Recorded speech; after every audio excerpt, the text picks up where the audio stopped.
The next 48 hours are extremely crucial for West Asia. 48 hours is the deadline for the war between Iran and Israel. Iran is expected to attack Israel within 48 hours, or so US intelligence believes. Israeli media is reporting that 100 drones and dozens of missiles could hit IDF targets as early as today. It is the 12th of April 2024. The time is 9 p.m. IST and West Asia is on standby. The United States has asked its consulate staff in Israel to not travel outside the greater Tel Aviv, Jerusalem and Beersheba area. French President Emmanuel Macron has said that he has warned Iran to not attack Israel. But you see, the threats, the intelligence reports, they all point at a possible war. Israel says it is on a high state of alert and preparedness. India has advised its citizens against traveling to Iran and Israel. Tel Aviv says it is constantly assessing the situation. Municipalities in Israel have reportedly been told to prepare for an attack. They have been told to ensure that all public shelters are ready for use. Civilians have also been asked to remain vigilant. The Wall Street Journal is reporting that the Islamic Revolutionary Guard Corps has contacted Iran's Supreme Leader, Ayatollah Ali Khamenei. He has been presented with multiple options. Israeli interests that Iran could possibly strike. And among the options was also a direct attack on Israel using medium-range missiles. It will be Khamenei who will be taking the final call. Basically, he will instruct the armed forces of Iran as to where they need to strike.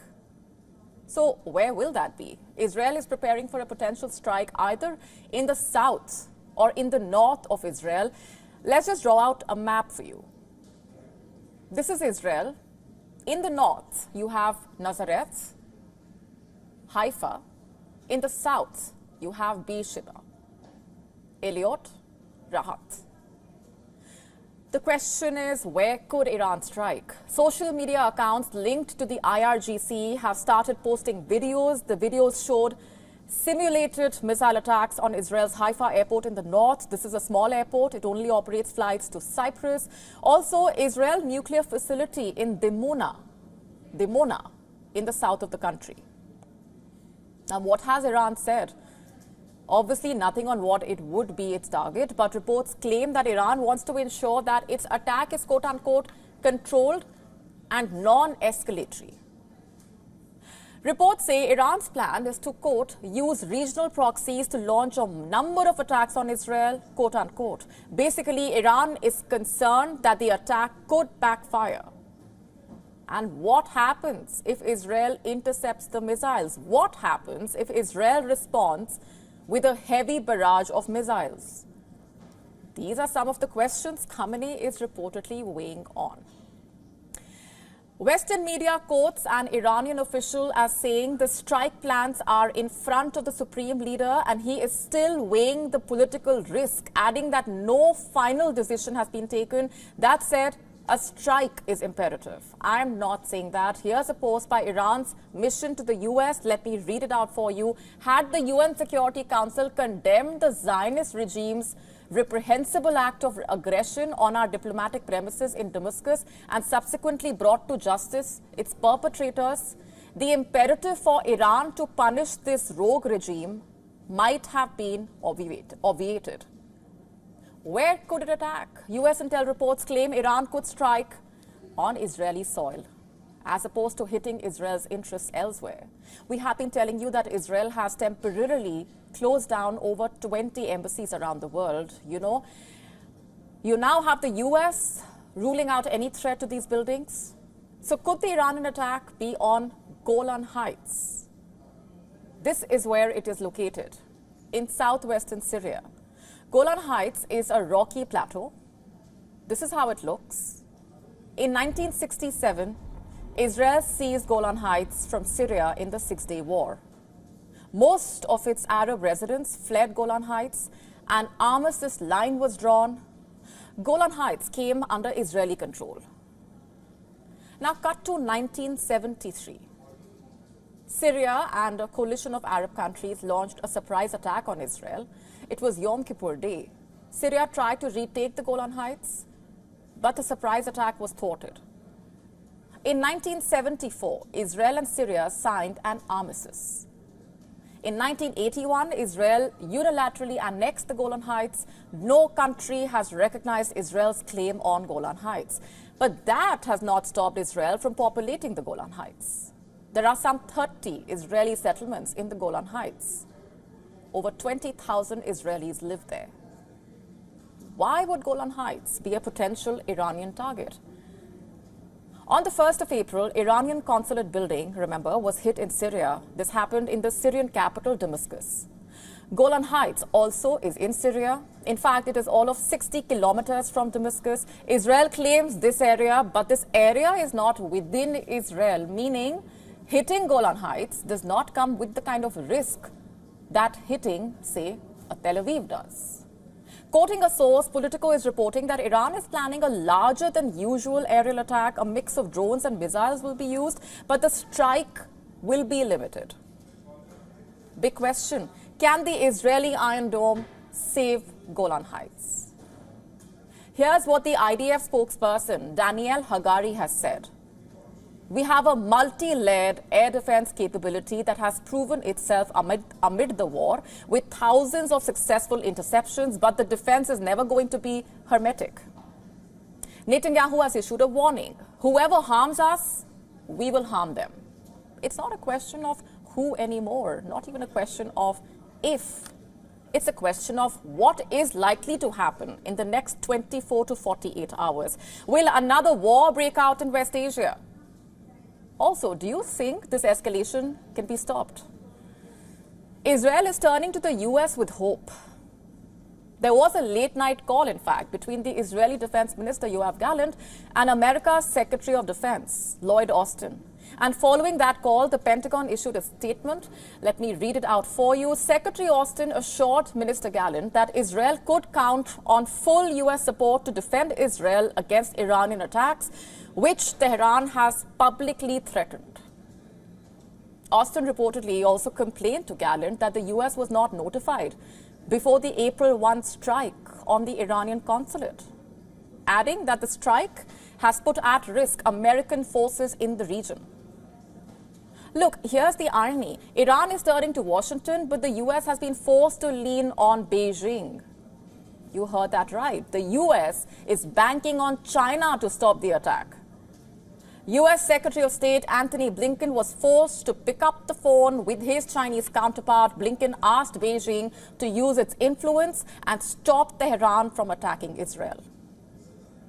China obviously loves playing the peacemaker. Beijing has jumped in with the pledge to cool down tensions in West Asia. Will it be able to do that, though? The deadline for the war is drawing closer. China has less than 48 hours. The clock is ticking. The world is watching closely. Where will Iran's missiles and drones land? And we have some breaking inputs coming in right this minute. The US has issued yet another warning to Israel, with the White House National Security Communications Advisor John Kirby saying that there continues to be, quote-unquote, very credible, viable and imminent threat from Iran. In fact, Kirby has also said that US President Joe Biden is being briefed multiple times a day. Now, US officials are once again saying that they expect Iran to attack Israel by the end of the weekend, basically, and possibly as soon as today.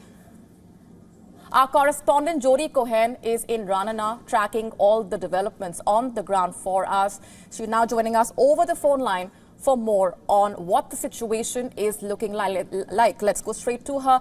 Jody, tell us more about what you're picking up at this point. Hi, Molly. So there have been alarms going off and alerts in northern Israel throughout the day. And I have to say that this isn't unusual in itself. That's happened daily since the 8th of October, the day after Hamas's attack on the 7th of October. But obviously, there's a heightened sense of alert. Israel's on high alert because of this threat that's coming from Iran. Now, we know that 8 countries have issued a travel advisory for against travelling to Israel, and also several countries have done the same for Iran. India has given a travel advisory against travelling to Iran and to Israel. Defense Minister Gallant met with CENTCOM Commander General Kurilla from the US. They were discussing the readiness for an Iranian attack, and Gallant said that Israel is prepared in defense, on the ground, in the air, and in cooperation with neighbors, which is interesting because that seems to suggest that Israel is preparing in cooperation with Egypt and Jordan. And he also said in cooperation with friends, which would suggest the US, UK, and others, and said that Israel will know how to respond. Right, Jody, we're picking up the municipalities in Israel have been told to prepare for an attack. They've been told to ensure that all public shelters are ready for use. Civilians also have been told to remain vigilant. Tell us more about the kind of preparations that are being made at this point. So Israel has been told that there's something called the Home Front Command, which is a section of the Israel Defense Forces, which is to communicate with citizens. And the advice was to carry on as has been already for the past 6 months. So the shelters are open. People have been advised to know where to go in the event of a siren going off, to know where their nearest shelter is. If they live in an apartment, to go to the stairwell, or if they're near a public shelter, to head there. People are likely to have, a bag packed to be able to run and go. People are advised to stock up on bottled water, to charge mobile phone chargers in case of a blackout of electricity, to stock up on canned goods, things like that. I was speaking to people on the streets just yesterday, interviewing them and asking them, are they concerned, are they making preparations? And I would say about half of the people were saying that yes, they were concerned and they had their bag packed and they had bought their bottled water, and the other half were more confident, particularly being in the centre of the country. We have heard that, again, there are many reports flying around saying that an attack from Iran is imminent, or it could come in the next 24 hours, or it could come in the next 48 hours. The US Embassy told their staff not to travel outside the Tel Aviv, Jerusalem, or Beersheba, which is the city further towards the south, reportedly. And so that people are saying there could be an attack in the north or on the south. Perhaps there might be an attack in areas where civilians have already been evacuated, because many civilians have been evacuated by Israel on the borders since the 7th of October. So there's a lot of uncertainty about what could happen, when it could happen. There are reports saying that there could be a major attack from Iran involving 100 drones and dozens of missiles. Other reports suggesting it could be a smaller scale strike to avoid an escalation. So it's very much a matter of wait and see. But as you said, it seems to be the case of not if an attack would happen, but when an attack might happen and what sort of form that would take. All right, we're leaving it there for the moment. Jody Cohen getting us up to speed with the latest coming in from on the ground and what things are looking like. Thanks very much for now. To stay up to speed with the latest news, download the WION app and subscribe to our YouTube channel.